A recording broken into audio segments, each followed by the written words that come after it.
გამარჯობა, მე ვარ ელენე და ეს არის ჩემი არხი Rivers Monday. ეს ვიდეო, რომელსაც ნახულობთ, არის პირველი ვიდეო და აქ მოგიყვებით, ვინ ვარ, რა გზა გავიარე, რა გზას გავდივარ ეხლა და რა კონტენტს გაგიზიარებთ ამ არხის მეშვეობით. პირველ რიგში მინდა გითხრათ, რომ ძალიან გამიხარდა ეს ვიდეო, რომ ამოგიგდოთ ალგორითმა რაღაც სინქრონულობის პრინციპით დაგვაკავშირა ალბათ ერთმანეთს. მე ვარ კორპორატიული იურისტი,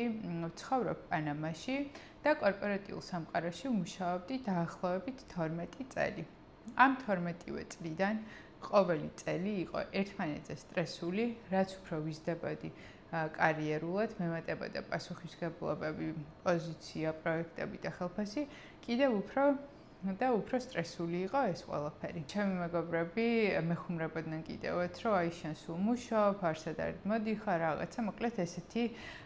ცხოვრების სტილი მქონდა. თუმცა 2023 წელს ბევრი რაღაც შეიცვალა ჩემს ცხოვრებაში. ჩემს მეუღლესთან ერთად გადმოვედი პანამაში საცხოვრებლად, თუმცა სამსახურეობრივი მიზნით აქედან მქონდა ოფერი, დავთანხმდი და ჩამოვედი პანამაში. აქ დამხვდა ჩემთვის ძალიან უჩვეულო გარემო. მე შეჩვეული ვიყავი უფრო ბრიტანულ-ამერიკულ კულტურას. აქედან გამომდინარე, ჩემთვის აი საერთოდ არ იყო ნაცნობი, რომ შეიძლება რაღაც ორ კვირაში გაკეთდეს, ან მეილზე უპასუხო, როცა მოგინდება მაშინ. მუშაობის ციკლი მქონდა 24 საათიანი, ხშირად კვირასაც არ ვისვენებდი და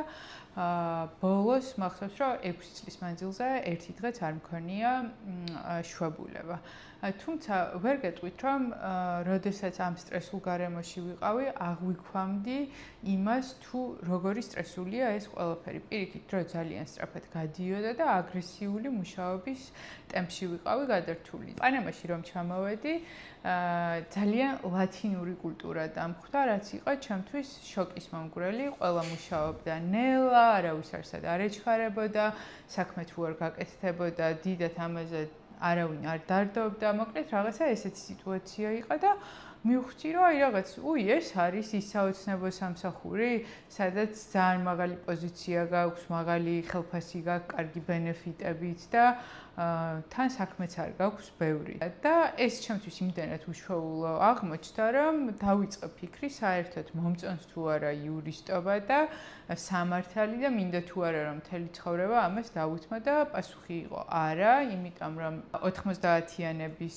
თაობა ვარ და ალბათ საქართველოში მაგ პერიოდში ბევრმა მიიღო გადაწყვეტილება თუ რა პროფესიას გაყოლოდა მშობლის რეკომენდაციით ან სხვადასხვა გარემოების გათვალისწინებით და არა იმის მიხედვით თუ რა შინაგანი ძახილი ჰქონდა, რა გინდოდა და ასე შემდეგ. თუმცა მადლობელი ვარ ჩემი პროფესიის, მაგრამ მე ვეღარ წარმომიდგენია, რომ როდისმე გავაკეთო ხელშეკრულებები, ამ შეხვედრებზე ვიარო, რაც უკავშირდება მოკლედ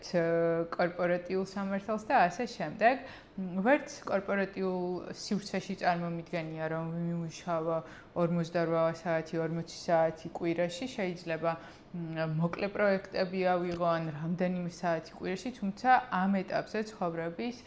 მივხვდი, რომ ჩემთვის ძალიან მნიშვნელოვანია ცხოვრების ნელი, მშვიდი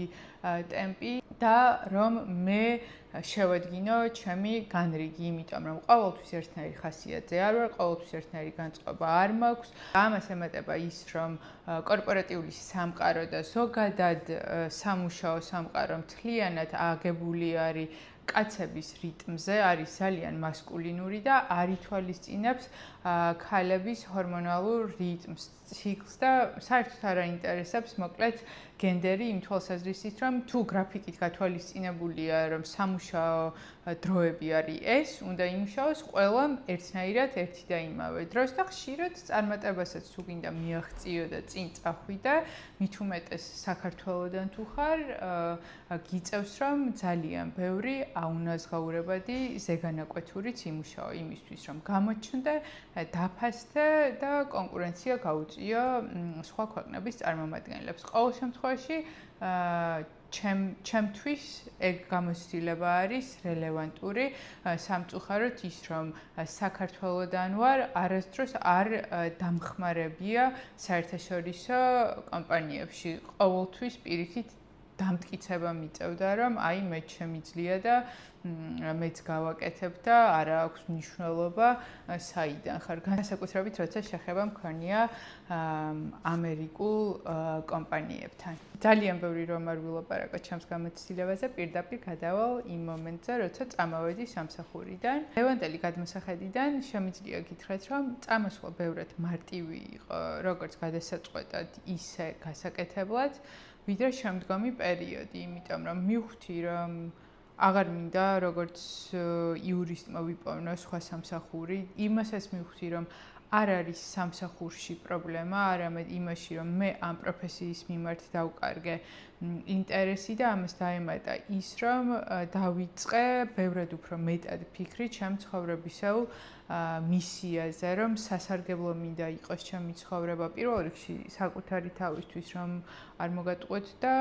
შემდეგ სხვებისთვის სიმართლე გითხრათ თხრის პროცესს გავდა რა აი თითქოს საკუთარ თავში თხრიდი და აი რაღაც ამ ქერქებს აცლიდი და აი რაღაც ციგნაში რომ ჩავედი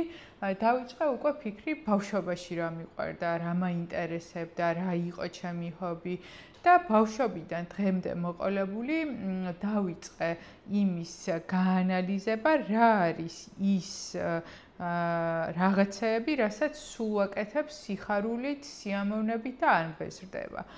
შეიძლება ვიღაცისთვის სასაცილო იყოს, მაგრამ ეს ჩემ შემთხვევაში არის კითხვა, ძალიან მიყვარს კითხვა, თუმცა არა სამართლებრივი წიგნების, ზოგადად ლიტერატურის, ძალიან მიყვარს წერა. ამაზე ალბათ ისიც მეტყველებს, რომ რამდენიმე ტიპის დღიურს ვწერ დღის განმავლობაში და მომავალში, არ ვიცი, შეიძლება 2 წელში, 20 წელში, ან 30 წელში, ან ძალიან მალე, საბოლოო ჯამში მაინც ჩემს თავს ვხედავ, რომ უფრო მეტად ვიქნები წერაში, ვიდრე სხვა რაღაცაში. მოკლედ ეს ჩემი ჰობიები ამოვკრიფე, მივხვდი, რომ ეს არის ის რაღაცეები, რასაც უნდა მოიცავდეს ჩემი საქმიანობა, აუცილებლად უნდა მქონდეს შეხება, იმიტომ რომ ძალიან ვსიამოვნებ, კვლევა ძალიან ინტერესიანი ვარ ზოგიერთი საკითხის მიმართ, მაგალითად ტრანსერფინგი, ნეიროგიმნასტიკა, სინქრონულობა, ეს მიზიდულობის ძალა ძალიან მაინტერესებს ეს საკითხები და ბოლო 5-7 წელია ძირითადად ამ მიმართულებით ვკითხულობთ, რომ არ მოგატყუოთ, მხატვრული წიგნი ძალიან დიდი ხანია არ წამიკითხავს და არც ფილმებს არ ვუყურებ, მსგავსი შინაარსის. ამაზე კიდე ცალკე ჩავწერ ვიდეოს რატომ ვაკეთებ ესე და მოკლედ მერე გავაკეთე კითხვარი, რომელიც თუ ინტერესი გაქვთ, შემიძლიათ გაგიზიაროთ, უბრალოდ კომენტარებში დამიწერეთ, სადაც გამოვკითხე 6 ჩემი თანმეგობარი და თან ისეთი ადამიანი, რომელიც ან ჩემთან ერთად სწავლობდა, ან ჩემთან ერთად მუშაობდა და თვისებებსა და პროფესიულ, ესე ვთქვათ, განხრაზე მქონდა აქცენტი, ერთი და იგივე კითხვები გაუგზავნე და მაინტერესებდა მათ აღქმაში ამ მიმართულებებით მე როგორი ვარ და სიმართლე რო გითხრათ 6-ვესი დაემთხვა ერთმანეთს და მათი დაემთხვა ჩემ აღქმებს საკუთარ თავზე და რაღაცნაირად ამან კიდევ უფრო მეტი თავდაჯერება მომცა რომ სწორ გზაზე ვარ და შემიძლია რომ თამამად ვიარო. კოვიდის დროს რომ გავიხედე მარცხნივ, მარჯვნივ რა ხდებოდა საქართველოში, რა ხდებოდა ზოგადად მსოფლიოში, ყველა კარგავდა სამსახურს, ყველა იყო დასტრესილი, აი ძალიან ქაოტური მდგომარეობა იყო, მივხვდი რომ ყველა ადამიანი არის ჩანაცვლებადი ნებისმიერ სამსახურში, არაფრით არ ხარ უნიკალური. მაშინ გაითვალისწინეთ, რომ თან არ იყო ხელოვნური ინტელექტი,